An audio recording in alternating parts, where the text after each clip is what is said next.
વાધિકારસ્તે મા ફલેષુ કદાચન. Good morning boys and girls. દ્રાવણો ચેપ્ટરના 10મા વિડીયો લેક્ચરમાં આપ સર્વેનું હું અમિત પટેલ સ્વાગત કરું છું. આજનો આપણો ટોપિક છે અસામાન્ય આણ્વીય દળ અને વન-ઠોપ અવયવ આઈ. દ્રાવણો ચેપ્ટર માટેનો એક ખૂબ જ અગત્યનો ટોપિક. અત્યાર સુધી આપણે સંખ્યાત્મક ગુણધર્મોની અંદર જે કોઈ પણ સંખ્યાત્મક ગુણધર્મો જોયા એમાં એવા દ્રાવ્ય પદાર્થો પસંદ કરેલા છે કે જેમાં દ્રાવ્ય તરીકે ગ્લુકોઝ, સુક્રોઝ, યુરિયા એટલે કે વિદ્યુત અવિભાજ્ય પદાર્થો હોય, જેને દ્રાવણમાં ઓગાળતા એનું સુયોજન કે વિયોજન ના થતું હોય. અહીંયા એવું કહી શકાય કે સંખ્યાત્મક ગુણધર્મો એવા દ્રાવ્યને લાગુ પડે છે, જેમ કે આપણે 4 સંખ્યાત્મક ગુણધર્મો ભણ્યા: બાષ્પ દબાણનો ઘટાડો, જેના આધારે રાઉલ્ટનો નિયમ, ઉત્કલન બિંદુ ઉન્નયન, ઠાર બિંદુ અવનયન અને અભિસરણ દબાણ. એવા દ્રાવ્યને લાગુ પડે છે કે જેમનું દ્રાવકમાં વિયોજન અથવા સુયોજન થતું ના હોય. જેમ કે મેં તમને હમણાં જ વાત કરી એમ glucose, urea, sucrose. Glucose C6H12O6 એના અણુને તમે પાણીમાં ઓગાળો છો તો ગ્લુકોઝનો એક અણુ એક જ રહેશે, એની સંખ્યામાં ફેરફાર નહીં થાય. પરંતુ NaCl છે, K2SO4 છે, જેવા દ્રાવ્ય દ્રાવકમાં ઓગાળીએ ત્યારે એનું વિયોજન થશે. ઓકે, NaClનું વિયોજન કેવી રીતે થાય? તો Na+, Cl-, K2SO4, 2 વખત K+, SO4-2, અને પરિણામે દ્રાવ્ય કણની સંખ્યા જે છે એ બદલાઈ જાય, અહીંયા વધી જાય. એટલે NaClમાં જેટલી એક્સપેક્ટેડ સંખ્યા હોય એના કરતાં લગભગ બમણી થવા તરફ જાય. K2SO4માં સંખ્યા 3 ગણી થવા તરફ જાય. અને આ 4 ગુણધર્મો તો સંખ્યાત્મક ગુણધર્મો છે, અને માટે સંખ્યા બદલાઈ જાય, સંખ્યાત્મક ગુણધર્મો બદલાઈ જાય. ઓકે, આ વાત કરી આપણે વિયોજનની. હવે વાતચીત કરીએ છીએ આપણે સુયોજન. સુયોજનનો મતલબ થાય કે અણુઓ 2 અથવા વધારે અણુઓ ભેગા થાય. એસેટિક એસિડ CH3COOH એને બેન્ઝીનમાં ઓગાળતા એનું સુયોજન થાય છે. કેવી રીતે? એસિડિક એસિડનું બંધારણ દોર્યું છે CH3C=OH, CH3C=OH. આની વચ્ચે H બંધ બનશે. H બંધ બનવાના કારણે 2 અણુ ભેગા થઈ ગયા. 2 અણુ ભેગા થઈ જાય અને દ્વિઅણુ કહેવાય. અંગ્રેજીમાં એને ડાયમર તરીકે ઓળખી શકાય. પરિણામે પોતે દ્વિઅણુ તરીકે વર્તે. આવું સામાન્ય રીતે કેવા દ્રાવકમાં જોવા મળે છે? તો નીચા પરાવૈદ્યુત અચળાંક એટલે કે જેનો ડાઇલેક્ટ્રિક અચળાંક ઓછો છે એવા દ્રાવકની અંદર આવું જોવા મળે. ખાસ યાદ રાખજો, આ જ એસિટિક એસિડને જો પાણીમાં ઓગાળીએ તો 2 આયન છૂટા પડશે, CH3COO- H+, એટલે કે વિયોજન થશે. અને આ જ એસિટિક એસિડને કોઈ કાર્બનિક દ્રાવકમાં ઓગાળવામાં આવે, જેમ કે અહીંયા કાર્બનિક દ્રાવક તરીકે આપણે બેન્ઝીન લીધું છે, તો 2 અણુ ભેગા થશે. એટલે કે કાર્બોક્સિલિક એસિડ છે, જેમ કે એસેટિક એસિડ, એનું સુયોજન પણ થઈ શકે. ક્યારે સુયોજન થાય? તો કાર્બનિક દ્રાવકમાં. અને પાણીમાં ઓગાળ્યું હોત તો શું થાત? તો વિયોજન થાત. વિયોજન થાય કે સુયોજન થાય, સંખ્યા બદલાઈ જાય. અને સંખ્યા બદલાઈ જાય તો સંખ્યાત્મક ગુણધર્મોના જવાબ પણ બદલાઈ જાય. જ્યારે વિયોજન થાય ત્યારે સંખ્યાત્મક ગુણધર્મોને આધારે મળેલ પ્રાયોગિક આણ્વીય દળ. ધારો કે સંખ્યાત્મક ગુણધર્મોમાં માની લો કે અભિસરણ દબાણ છે. અભિસરણ દબાણનું સૂત્ર શું છે? તો પાઈ બરાબર WRT/mv, જ્યાં m એટલે આણ્વીય દળ, અણુભાર છે.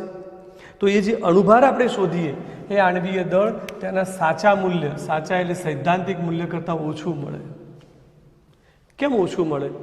દાખલા તરીકે NaClનો અણુભાર, સૈદ્ધાંતિક અણુભાર કેટલો છે? તો 58.5 છે. પણ એ NaClને જ્યારે તમે દ્રાવણમાં ઓગાળો છો એટલે એનું વિયોજન થાય. એકના કેટલા ટુકડા થઈ ગયા? 2. પરિણામે એનો અણુભાર ધાર્યા કરતાં લગભગ અડધા તરફ મળે, અડધા જેટલો મળે. એટલે જેમ જેમ ટુકડા વધુ થાય છે તો અણુભાર જે મળવો જોઈએ એના કરતાં ઓછો મળે. એટલે કે આણ્વીય દળ સાચા મૂલ્ય કરતાં ઓછું મળે. NaCl હોય તો અડધું મળે. K2SO4માંથી કેટલા આયન છૂટા પડે? તો 2K + SO4-2. તો એનો જે એક સાચુકલો એટલે કે સૈદ્ધાંતિક અણુભાર છે એના કરતાં આપણે આ જે સંખ્યાત્મક ગુણધર્મનો ઉપયોગ કરીએ અને એમ શોધીએ તો જવાબ લગભગ ત્રીજા ભાગ તરફ આવે. સુયોજન થાય ત્યારે અણુભાર વધુ મળે છે, એટલે કે મળતો અણુભાર, અને આવા અણુભારને કેવો અણુભાર કહેવાય? અસામાન્ય અણુભાર. એસેટિક એસિડનું ઉદાહરણ આપણે હમણાં જ જોયું. એસેટિક એસિડનો અણુભાર કેટલો છે? સૈદ્ધાંતિક સાચો અણુભાર 60 છે, પણ એના 2 અણુ ભેગા થઈ ગયા. એટલે તમે જે 4 સંખ્યાત્મક ગુણધર્મ છે, ફરીથી રિપીટ કરી દઉં, 4 સંખ્યાત્મક ગુણધર્મો કયા કયા? બાષ્પ દબાણનો ઘટાડો એટલે કે રાઉલ્ટનો નિયમ, ઉત્કલન બિંદુ ઉન્નયન, ઠાર બિંદુ અવનયન અને અભિસરણ દબાણ. તો 2 અણુ ભેગા થઈ જાય છે તો એસેટિક એસિડનો અણુભાર 60 ગુણ્યા 2 120ની નજીક આવશે. તો વિયોજન થાય તો આપણે પદાર્થ છે 2 ટુકડા પડી જાય તો એનો અણુભાર ધાર્યા કરતાં ઓછો આવે, અને સુયોજન થાય તો 2 અણુ ભેગા થઈ જાય છે તો ધાર્યા કરતાં અણુભાર વધારે આવશે. અને એવો જે અણુભાર ખોટો આવે એને અસામાન્ય અણુભાર કહેવાય. આવા સંજોગોમાં સાચું અણવીય દળ એટલે કે સાચો અણુભાર મેળવવા માટે વનઠોપ નામના વૈજ્ઞાનિકે સંખ્યાત્મક ગુણધર્મોના જે સૂત્રો છે, 4 સૂત્રો આપણે શીખી ગયા, એમાં એક અવયવ દાખલ કર્યો આઈ, અને એ અવયવ એટલે જ વનઠોપ અવયવ આઈ કહેવાય. આઈ કેવી રીતે ગણીશું આપણે? તો આઈ બરાબર સૈદ્ધાંતિક આણવીય દળ એટલે કે સાચો અણુભાર ભાગ્યા પ્રાયોગિક આણવીય દળ. માની લો કે એસેટિક એસિડ છે, એસેટિક એસિડનું સૈદ્ધાંતિક આણવીય દળ કેટલું છે? તો 60, અને 2 અણુ ભેગા થઈ જાય તો પ્રાયોગિક અણુભાર કેટલો મળવાનો છે? 120. તો આઈનો જવાબ કેટલો આવશે? 1/2 આવશે. અહીંયા આ સૂત્રનો ઉપયોગ આપણે હમણાં જ કરીએ છીએ, ધ્યાન આપજો. સૌથી પહેલાં આ 4 જે આપણે સમીકરણ પહેલાં ભણી ગયા છીએ, જેની મદદથી એક્ઝામ્પલ પણ આપણે ગણ્યા છે, એને વળી પાછું એક વખત જોઈ લઈએ. રાઉલ્ટનો નિયમ P1 not minus P1 upon P1 not is equal to N2 upon N1 plus N2. જો આપણે એક્ઝામ્પલને સાચો બનાવવો છે તો આઈ વડે ગુણી દેવાના. ચલો, આઈ વડે ગુણવાથી શું ફેર પડશે? તો માની લો કે એસેટિક એસિડનો દાખલો ગણ્યો છે, CH3COOH. આના 4માંથી કોઈ પણ પદ્ધતિ વાપરશો ને તો જવાબ 60 નહીં આવે, 60ની નજીક નહીં આવે, 120ની નજીક આવશે. હવે જો ડબલ આવી ગયા છે તો જવાબને અડધો કરવો હોય તો કેટલા વડે ગુણી દઈશું? 1/2 વડે, કારણ કે આઈની કિંમત અહીંયા કેટલી આવશે? 1/2. બીજું ઉત્કલન બિંદુવાળું સૂત્ર ડેલ્ટા ટીબી બરાબર KB ઇન્ટુ એમ, એને આઈ વડે ગુણી દો. ઠાર બિંદુ અવનયન ડેલ્ટા TF બરાબર KF into M into I, અને રીતે અભિસરણ દબાણ પાઈ બરાબર WRT upon MV into I. અત્યાર સુધી આપણે આ સૂત્રની મદદથી જેટલા પણ એક્ઝામ્પલ ગણ્યા છે એમાં એવા પદાર્થો લીધા છે, એવા પદાર્થો એટલે વિદ્યુત અવિભાજ્ય, ગ્લુકોઝ, સુક્રોઝ, યુરિયા, અને માટે જવાબમાં કોઈ જ ફેર નથી પડ્યો. કોઈ આપણને પૂછે કે ગ્લુકોઝ માટે આઈની કિંમત કેટલી થાય, તો ગ્લુકોઝ માટે સૈદ્ધાંતિક અણુભાર અને પ્રાયોગિક અણુભાર સરખો જ મળે, કારણ કે ગ્લુકોઝનું ના તો વિયોજન થાય ના તો સુયોજન થાય, અને એટલા માટે આઈની કિંમત 1 મળે. તો અત્યાર સુધી આ સૂત્રોની મદદથી જે એક્ઝામ્પલ ગણ્યા છે એમાં કોઈ જ ફેર ના પડ્યો. પણ જ્યારે આવા પદાર્થો જ્યારે આપણે એક્ઝામ્પલમાં આવે, NaCl, K2SO4, જેમ કે હમણાં જોયું એસેટિક એસિડને બેન્ઝીનમાં ઓગાળીએ, સુયોજન થાય, ત્યારે આઈની કિંમત ધ્યાનમાં લેવી પડે. અને એ આઈની કિંમત આપણે ધ્યાનમાં લઈએ તો શું ફેર પડે? ફરીથી એક વખત રિપીટ કરું છું. જેમ કે આ સૂત્ર છે, એસેટિક એસિડ માટે દાખલો ગણ્યો. એસેટિક એસિડ માટે સૈદ્ધાંતિક અણુભાર કેટલો છે? 60. 2 અણુ ભેગા થઈ ગયા તો પ્રાયોગિક કેટલો મળશે? 120. આઈની કિંમત કેટલી આવી ગઈ? 1/2. હવે તમે આ સૂત્રની મદદથી ધારો કે અણુભાર શોધ્યો હોય તો ડબલ આવે, જે આવવો જોઈએ એના કરતાં 120 આવશે, એટલે તમે 1/2 વડે ગુણી દેશો, જવાબ એનો એ થઈ જશે. અને એટલા માટે જ વનટોપ નામના વૈજ્ઞાનિકે એક અવયવ દાખલ કર્યો છે આઈ. તો હવેથી આપણે કોઈ પણ એક્ઝામ્પલ ગણીશું, સૂત્રમાં આઈ મૂકી જ દેવાનું છે. આ સૂત્ર શું કહેવા માંગે છે સમજી લેજો. આઈ બરાબર સંખ્યાત્મક ગુણધર્મોનું પ્રાયોગિક મૂલ્ય છેદમાં સૈદ્ધાંતિક મૂલ્ય. જો ઉલટાઈ ગયું, સૈદ્ધાંતિક પ્રાયોગિક, ઉલટાઈ ગયું પ્રાયોગિક સૈદ્ધાંતિક. એવું કેમ? તો કોઈ પણ સૂત્ર તમે જોજો, જેમ કે અભિસરણ દબાણ, આ પાઈ એટલે સંખ્યાત્મક ગુણધર્મ અને એમ એટલે અણુભાર, એની વચ્ચે હંમેશા વ્યસ્ત સંબંધ હોય. તમે ધારો કે અહીંયા એમની કિંમત મૂકશો, એમ એટલે મોલાલિટી, W2 ગુણ્યા 1000 છેદમાં M2 અણુભાર, અણુભાર છેદમાં આવે, અને ડેલ્ટા TF સંખ્યાત્મક ગુણધર્મ. તો સંખ્યાત્મક ગુણધર્મ અને અણુભારની વચ્ચે કેવો સંબંધ હોય? વ્યસ્ત સંબંધ. એટલે અહીં જે સૂત્ર છે એના કરતાં સૂત્ર ઉલટાઈ જશે, વ્યસ્ત થઈ જશે. અને હવેથી આની મદદથી આપણે એક્ઝામ્પલ ગણીશું. એક બીજી વાત પણ આપણે ધ્યાને લઈશું કે કોઈ પણ સોલ્ટ છે, દાખલા તરીકે આપણે બે ઉદાહરણ અહીંયા લઈએ છીએ, એક NaCl અને બીજું K2SO4. એમાં આઈની કિંમત એ પરફેક્ટલી, જેમ કે NaCl માટે આઈની કિંમત કેટલી મળવી જોઈએ? 2 મળવી જોઈએ. અહીં લખ્યું છે જુઓ, સંપૂર્ણ વિયોજન માટે આઈની કિંમત કેટલી મળવી જોઈએ? 2. K2SO4 માટે કેટલી કિંમત મળવી જોઈએ? 3. પણ એવું દર વખતે નહીં મળે. યાદ રાખજો, તમે અગાઉ પણ શીખી ગયા છો કે જેટલું દ્રાવણ મંદ હોય એટલું આયનીકરણ વધારે થાય, અને માટે જ 0.1 મોલલ, 0.01 મોલલ, 0.001 મોલલ જો આ પ્રકારની સાંદ્રતા હશે તો આ દ્રાવણ મંદ છે, તો આઈની કિંમત આના માટે 1.87, આના માટે 1.94, અને જે દ્રાવણ ખૂબ મંદ છે એ લગભગ 2 ની નજીક એટલે કે 1.97 મળે. એટલે કહેવાનો અર્થ જ એ છે કે આઈની કિંમત લગભગ 2 અહીંયા ત્યારે જ મળે કે જ્યારે દ્રાવણ ખૂબ મંદ હોય. મંદ દ્રાવણની અંદર આયનીકરણ શક્ય એટલું વધારે થાય. એવી રીતે K2SO4 માં કિંમત કેટલી મળવી જોઈએ? 3. પણ જો 0.1 મોલર હશે તો 2.32, એનાથી વધારે મંદ હશે તો 2.70, અને ઘણું મંદ હશે તો 2.84. આ પ્રકારની કિંમત મળે છે. તો યાદ રાખીશું, અહીંયા વિયોજન એટલે કે છૂટા પડવું, સુયોજન એટલે કે ભેગા થવું, એ પણ 100% થતું નથી. મેં કોઈ પાત્રમાં NaClના 100 અણુ ઓગાળ્યા તો એનો અર્થ તમારે એવો નહીં લેવાનો કે આપણે અંદરના ભાગે સંખ્યા 200 થઈ જશે, કારણ કે બધા NaClના કણ છૂટા પડતા નથી. હા, એ વાત ચોક્કસ છે કે જેટલું દ્રાવણ મંદ હશે એટલું આયનીકરણ વધારે થશે, અને આયની કિંમતે લગભગ 2 ની નજીક તમને મળશે. એટલે કે 100% વિયોજન કે 100% ભેગા થવું એટલે કે સુયોજન થતું નથી, અને માટે જ વિયોજન અંશ એટલે ટકાવારી જ કહેવાય એક પ્રકારે. વિયોજન અંશને આલ્ફા વડે ઓળખીશું. તો આલ્ફાનું સૂત્ર છે આલ્ફા બરાબર I-1/n-1, અને સુયોજન અંશનું સૂત્ર છે, સુયોજન અંશની સંજ્ઞા આપણે આપીશું x, 1 - I/n/n-1, જ્યાં n શું છે? તો વિયોજન કાં તો સુયોજન થઈ શકતા અણુઓની સંખ્યા, જેમ કે NaCl માટે n કેટલા લેવાના? 2. K2SO4 n કેટલા લેવાના? 2. એસિટિક એસિડના 2 અણુ ભેગા થાય તો n કેટલા લેવાના? 2. કોઈ પદાર્થના 3 અણુ ભેગા થઈ જાય તો n કેટલા લેવાના? 3. અને આ સૂત્રની મદદથી પણ આપણે એક્ઝામ્પલ ગણીશું. હવે કેટલાક એક્ઝામ્પલની આપણે શરૂઆત કરીએ છીએ. પહેલું એક્ઝામ્પલ, 25 ગ્રામ બેન્ઝીનમાં ઓગાળેલ 2 ગ્રામ બેન્ઝોઇક એસિડ. જો બેન્ઝીનને બેન્ઝોઇક એસિડમાં ઓગાળેલ છે એટલે 2 અણુ ભેગા થશે, સુયોજન.